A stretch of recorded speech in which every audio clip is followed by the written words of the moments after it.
Hello everyone, welcome back to the channel. Post office central government की एक ऐसी organisation जो कि ना केवल आपकी सेविंग पे सेफ्टी, सिक्योरिटी और इंटरेस्ट प्रोवाइड करती है, बल्कि साथ में आपके द्वारा अर्न किए हुए इंटरेस्ट पे टीडीएस और टैक्स की बेनिफिट भी प्रोवाइड करती है। जी हाँ दोस्तों, आज की वीडियो में पोस्ट ऑफिस के सिर्फ 5 स्कीम्स आपसे डिस्कस करने वाला हूं, जिसपे कि आप जो इंटरेस्ट अर्न करते हैं उस पे ना तो टीडीएस कटेगा और ना ही आपको आईटीआर फाइल करते समय टैक्स का पेमेंट करना होगा। सबसे पहला जो पोस्ट ऑफिस की स्कीम है वो है दोस्तों पीपीएफ, यानी कि पब्लिक प्रोविडेंट फंड। अब पब्लिक प्रोविडेंट फंड की बात करें तो यहाँ पे कौन व्यक्ति यहाँ पे एलिजिबल है, तो एक कोई भी resident person public provident fund में सब्सक्रिप्शन कर सकता है, कंट्रीब्यूशन दे सकता है। रिटर्न्स की बात करें तो यहाँ पे गारंटेड रिटर्न्स मिलता है, क्योंकि अभी फिलहाल में 7.10% का इंटरेस्ट रेट चल रहा है। इसके बाद होता है लॉक इन पीरियड। तो पब्लिक प्रोविडेंट फंड 15 साल की लॉक इन पीरियड के साथ आता है। डिपॉजिट की बात करें यहाँ पर तो आप मिनिमम यहाँ पे 500 रुपए एक साल में जमा कर सकते हैं और मैक्सिमम यहाँ पे 1.5 लाख रुपए आप जमा कर सकते हैं, वो आपके ऊपर निर्भर करता है।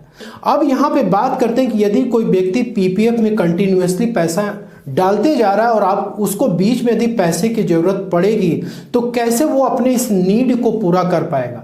तो यहाँ पे सेंट्रल गवर्नमेंट ने 2 ऑप्शन निकाला हुआ है, पहला तो है लोन का, दूसरा है पार्शियल विड्रॉल का।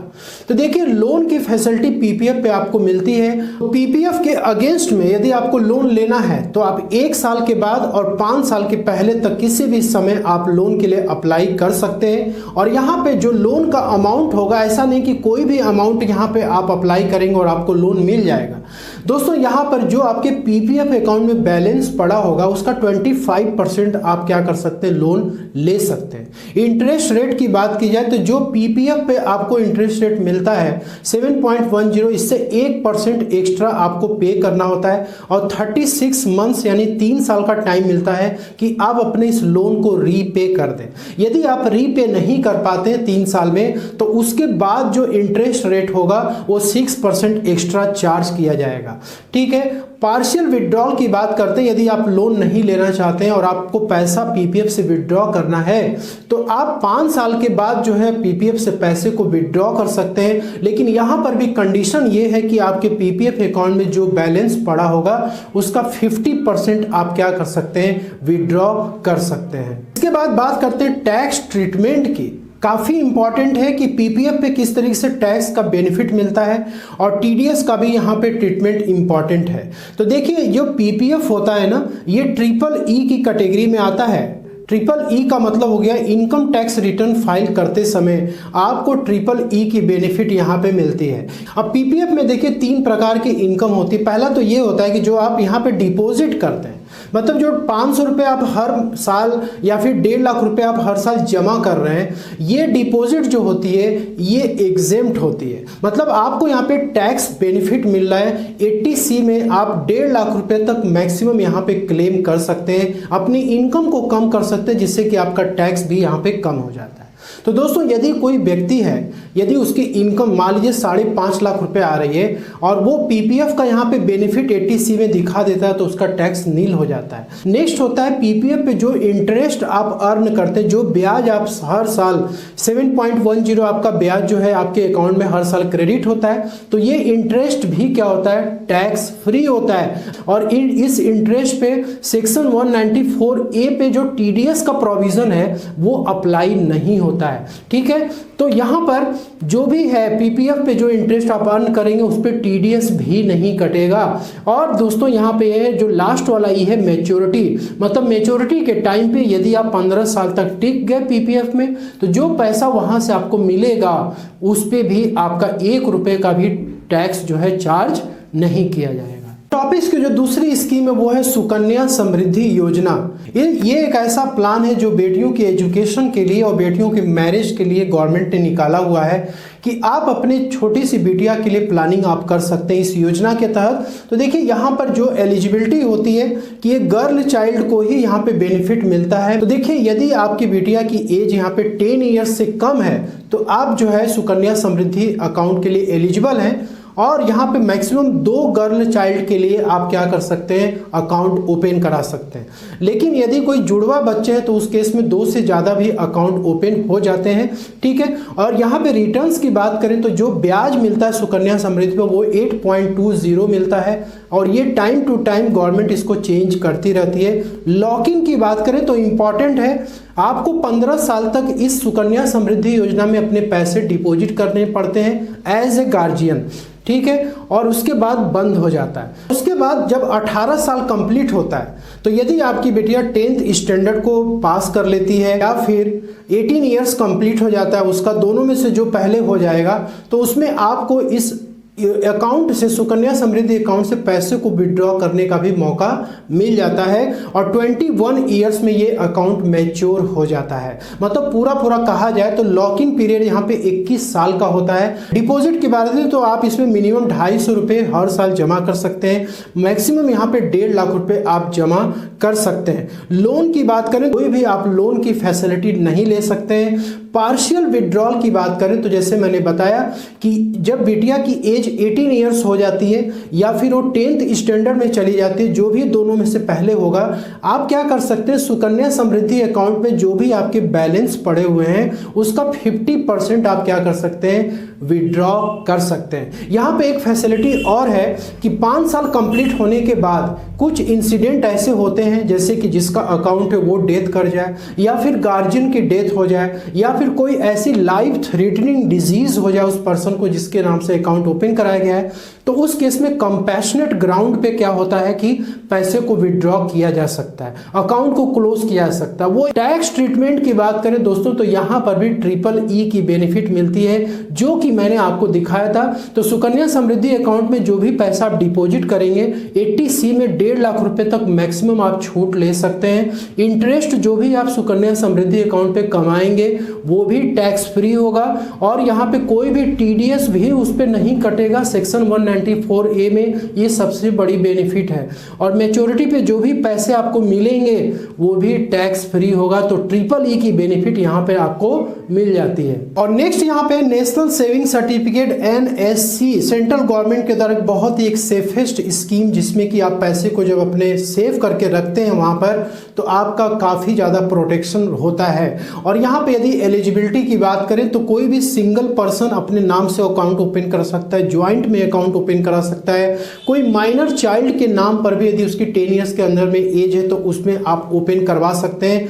और रिटर्न्स की बात करें तो 7.7% का यहाँ पे इंटरेस्ट आपको मिल जाता है। और यहाँ पे लॉकिंग पीरियड की बात करें तो 5 ईयर्स के लिए NSC यहाँ पे पोस्ट ऑफिस में आप देखेंगे तो जारी किया जाता है, और कभी कभी ये टाइम टू टाइम चेंज भी होता रहता है। डिपॉजिट की बात करें तो मिनिमम आप 1000 रुपए की NSC ओपन कर सकते हैं, और यहाँ पे मैक्सिमम की बात करें तो कोई भी लिमिट नहीं है, आप चाहे जितने की भी NSC ले सकते हैं।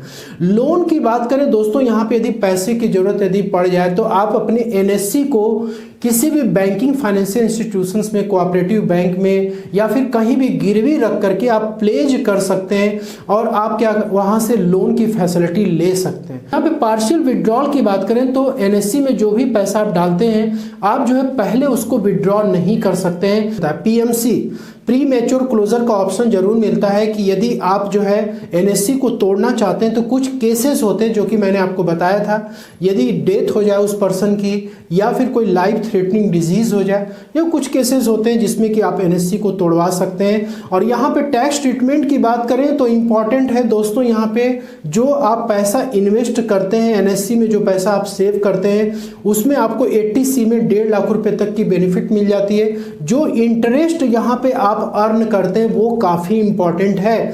हर साल आपको इंटरेस्ट मिलता जाता है, वो तो टैक्स फ्री होता है, लेकिन वो इंटरेस्ट आपका री इन्वेस्ट हो जाता है इस नेशनल सेविंग सर्टिफिकेट में, और री इन्वेस्ट होने की वजह से वो 4 साल तक तो टैक्स फ्री रहता है, लेकिन 5वें साल में जब आपका लास्ट ईयर होता है तो उस टाइम पे जो इंटरेस्ट मिलता है वो री इन्वेस्ट नहीं होता, वो आपके हैंड में आता है।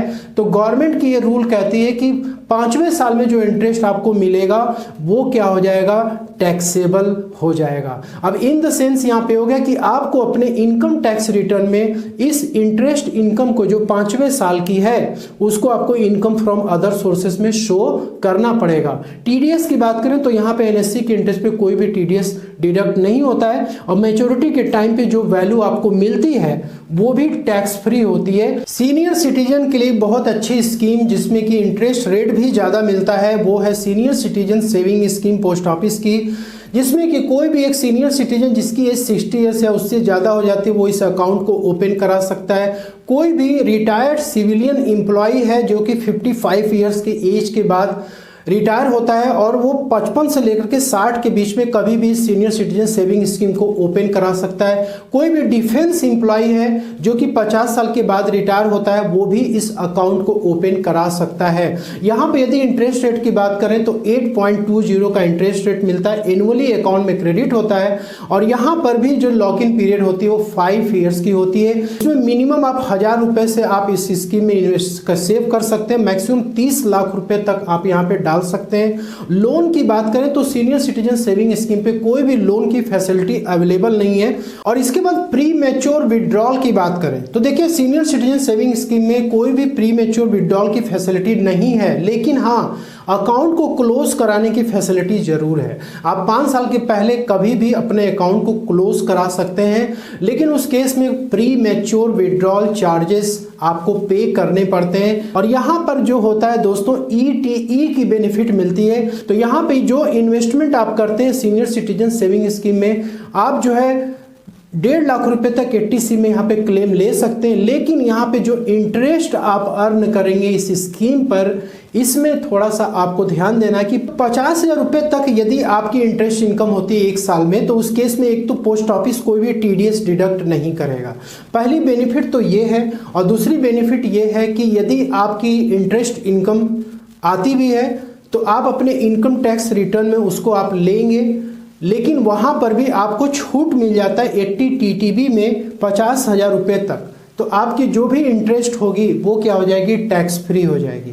तो यहाँ पे 50,000 रुपये तक आपको टीडीएस और टैक्स दोनों का ही बेनिफिट मिल रहा है। लेकिन जब ये 50,000 रुपये के ऊपर यदि क्रॉस करेगा तो उस केस में 10% का टीडीएस डिडक्ट हो जाएगा, पोस्ट ऑफिस काट लेगा और आप इनकम टैक्स रिटर्न फाइल करते समय आप 80 टीटीबी में आप इसका क्लेम ले सकते हैं और रिफंड को क्लेम कर सकते हैं। मैच्योरिटी पे जो भी वैल्यू मिलेगी वो क्या हो जाएगी, टैक्स फ्री हो जाएगी। Last but not the list that is किसान विकास पत्र। जो किसान विकास पत्र के लिए भी है सिंगल में, ज्वाइंट में, माइनर चाइल्ड के नाम से भी आप यहाँ पे ओपन करा सकते हैं। इसके बाद इस पे इंटरेस्ट रेट की बात करें तो 7.5% अभी वर्तमान में चल रहा है जो कि इंटरेस्ट रेट क्रेडिट होता है। तो अभी वर्तमान में 115 महीने का किसान विकास पत्र पोस्ट ऑफिस में अवेलेबल है, मतलब 9.7 ईयर्स के लिए आप कर सकते हो। यदि आपको उससे लो पीरियड की मिलता है तो और भी अच्छी बात है, ठीक है।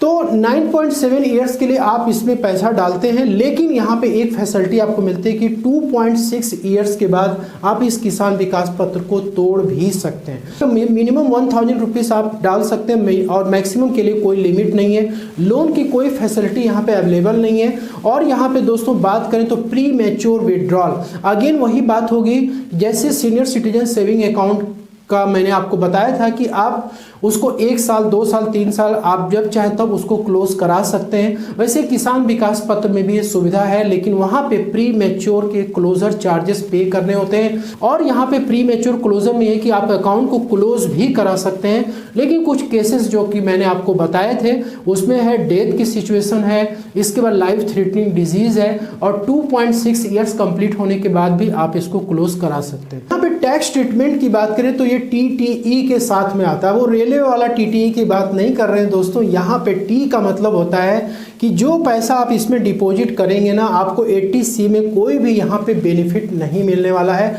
जो इंटरेस्ट आप कमाएंगे सेम ट्रीटमेंट यहाँ पर है कि यदि आपका इंटरेस्ट इनकम 1 साल में किसान विकास पत्र पे 50,000 रुपये सीनियर सिटीजन के लिए और नॉर्मल सिटीजन के लिए 40,000 रुपीज़ तक है, तो उस केस में कोई भी टीडीएस यहाँ पे नहीं कटेगा।